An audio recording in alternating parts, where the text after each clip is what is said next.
En este tema hablamos de las razones trigonométricas. El año pasado, en primer año de bachillerato, pudieron ver en la primera unidad cuando hablaban de las razones trigonométricas. Hoy vamos a repasarlas. Las razones trigonométricas tienen que ver con un triángulo rectángulo.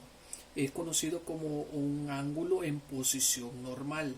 ¿Cuándo un ángulo está en posición normal? Bueno, cuando el lado inicial está o coincide con el eje de las X positivas. Ojo, recuerden que dentro de un plano cartesiano está distribuido en 4 cuadrantes. Primer cuadrante, segundo cuadrante, su movimiento contrario a la aguja del reloj. Primero, segundo, tercero y cuarto cuadrante.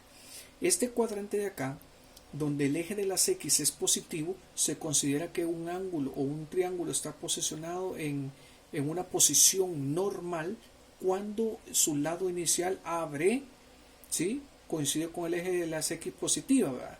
Entonces se le conoce de esa manera. Entonces, teniendo en cuenta este triángulo rectángulo, nosotros podemos sacar las funciones trigonométricas. Recordemos que las funciones trigonométricas tienen que ver con sus catetos y con su hipotenusa. Recuerde eso. También las razones trigonométricas tienen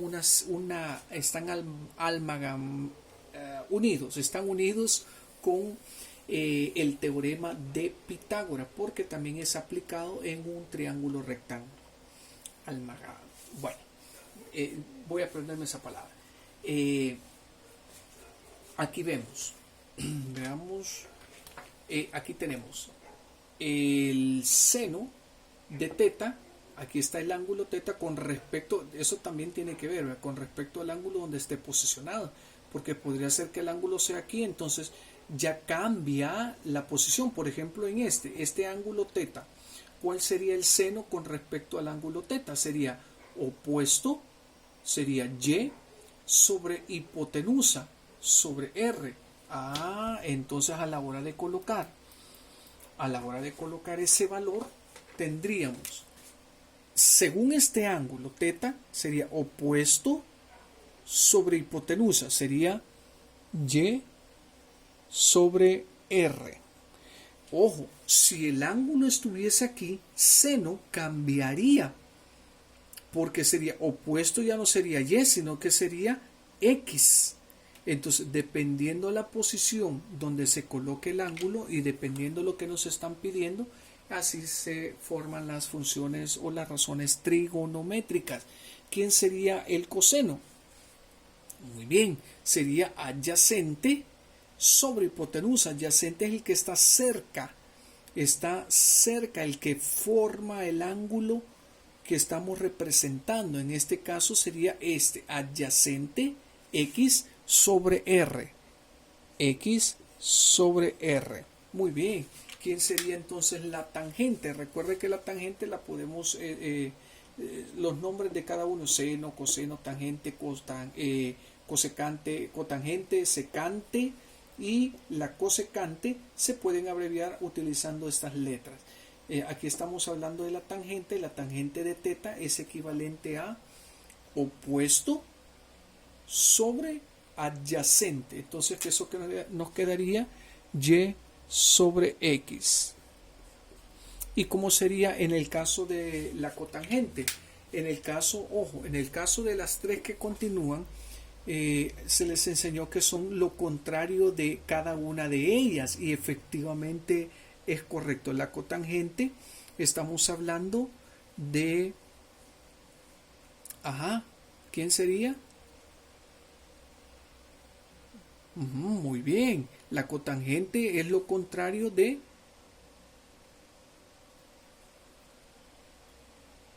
la tangente, ¿verdad? Muy bien. Entonces, ¿cómo quedaría? La cotangente sería x adyacente sobre opuesto. Muy bien. Entonces, ¿quién sería la secante? La secante sería hipotenusa sobre adyacente. Muy bien. Hipotenusa sobre adyacente. ¿Y quién sería entonces la cosecante? La cosecante sería, efectivamente, sería hipotenusa sobre esta, sobre opuesto. Y ahí tenemos.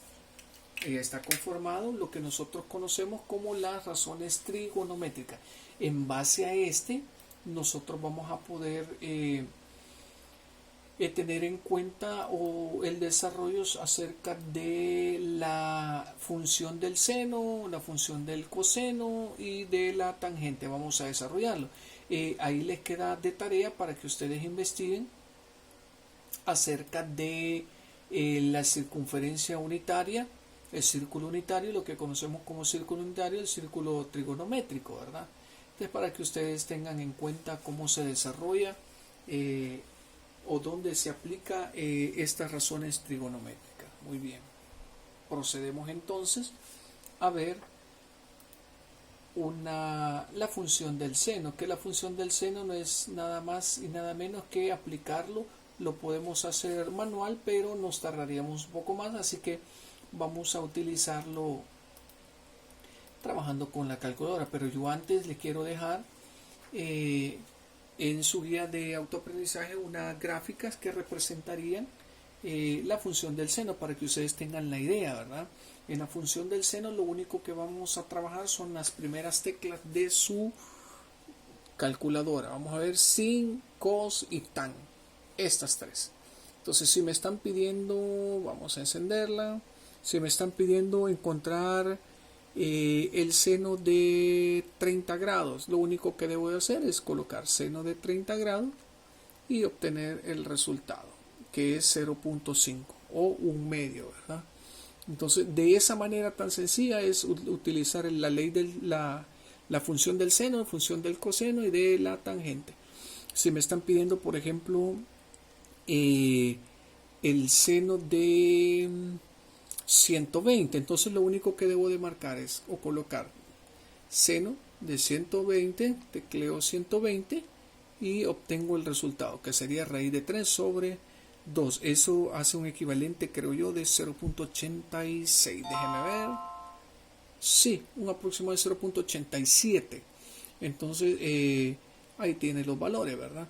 De esa manera, si me están pidiendo a realizar la función del coseno y de igual manera me están pidiendo unos números, utiliza usted su calculadora y trabajamos, ¿verdad?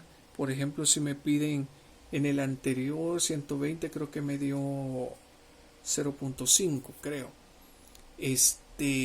Si me piden aquí en la función del coseno, si me piden 120, vamos a ver cuánto me da.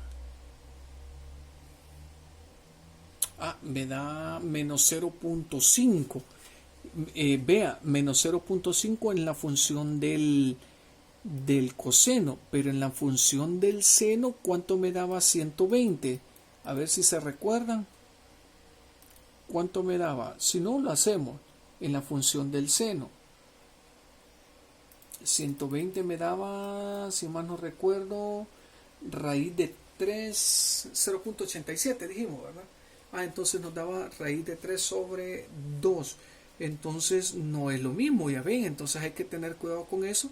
De esta manera pues aplicamos la ley del seno, la ley del coseno y la ley de la tangente. Así que les dejo ahí en la actividad de cierre para que ustedes puedan aplicar, ¿verdad?, lo que ya aprendimos en algunos ejercicios, y le pido que investigue sobre el círculo unitario y para que tenga usted ahí, amplíe sus conocimientos, el círculo trigonométrico también, ¿verdad?